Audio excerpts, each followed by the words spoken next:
I'm wondering how you talk to organizations about identifying potential partners. Are there specific issues? I mean, we've talked about these kind of relationships as being part of a strategy. We've talked about the importance of culture and decision making. And I wonder if there are other considerations that you raise with clients about how they think about and how they might identify a potential partner. I mean, I think the obvious answer is to look at other organizations that you've worked well with in the past.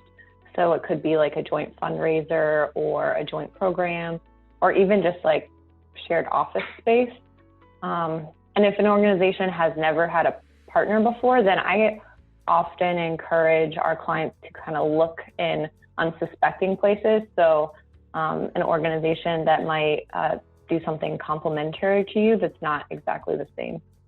I would just follow up on that idea of complementarity. I think that sometimes the best matches are with organizations that are not identical to yours, that are doing something parallel to what you're doing, and have a slightly different focus, so that there's a programmatic complementarity, but also organizations that are strong administratively where perhaps you are not as strong. Those types of complements often make good partners. I also think that organizations sometimes think about partners in terms of what they look like on paper, and that can sometimes be a good indication of where there are, good synergies. But so much of it is chemistry, and so I think having a structured process to evaluate the potential, even if it doesn't go that far because you figure out you don't have that chemistry, but that structured process lets you figure out, can we get to a level of trust with these folks? Do we have a common shared vision?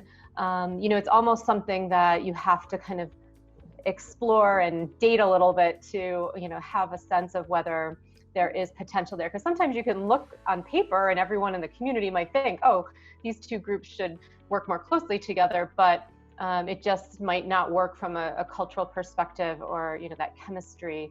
And so you kind of almost have to go through some kind of process to get to know each other better, to figure out, is there something here that we can pursue? So I'm wondering, Luis or Nuke, if you have had conversations with clients about, to Laura's point in particular, to kind of taking the leap, right? And when thinking about potential partners and doing some initial assessment, but then saying, you know what, we know there's some risk here, but we're confident enough, at least on what we see on paper and what our past experience has been with this organization, to at least get into some kind of exploratory conversation without any commitments other than to explore the possibility. Yeah, I think one of the things that I've found successful about the way that we approach these conversations is that folks can kind of step a toe into the conversation initially without fear of a major commitment. So it's you identify that there's a potential partner, a potential candidate for integration that either complements you really well, or for whatever reason there's a strong overlap, and you can build upon that to do something greater together. And just let's get around the table and let's start the conversation, and let's see, does it seem as good in real life as it seems on paper? Where are those alignments around values, operations, potential impact, et cetera? And oftentimes what ends up happening is people in those conversations get a better sense of each other, get a better sense of their own organization, and find those opportunities to move forward together. But just as successful is having those conversations, learning about ways that you can partner with, short of merging with that other organization, getting a clear sense of your own strengths as an organization, and even if you shake hands and walk away, being in a better position to drive impact in your organization.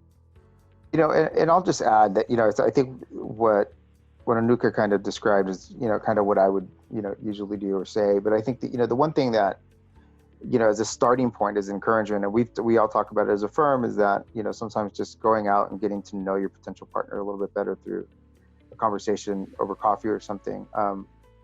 While simple in a certain way and very basic, I think what it leads to is, I find a lot of times when I encourage clients to go and say, hey, why don't you go and just have coffee with so-and-so and see what they think, is that coffee then turns into a mini planning process for them, and they start kind of going off on what they can do and and what the potential might be. So I think it's it's really sometimes just you don't have to kind of explore that deep. You can just start having some casual conversations that lead to some pretty strategic conversations.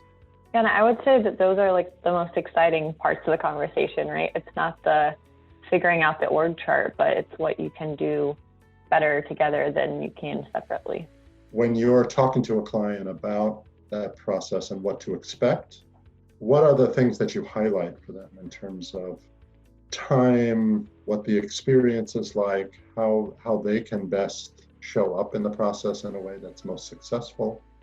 I guess I would say have some patience, because I think folks often start negotiations thinking that it can be wrapped up pretty quickly, like, oh, we can do this in 3 meetings and we'll be good.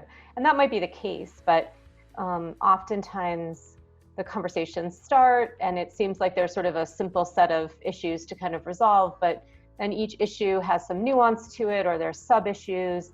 And so I think preparing for a longer process is always helpful. If it's shorter than expected, that's great, but you want to give those processes enough time so that no one feels like we never resolved something or there's a lack of clarity around something. And so I think just having some patience and working through the process in a systematic way.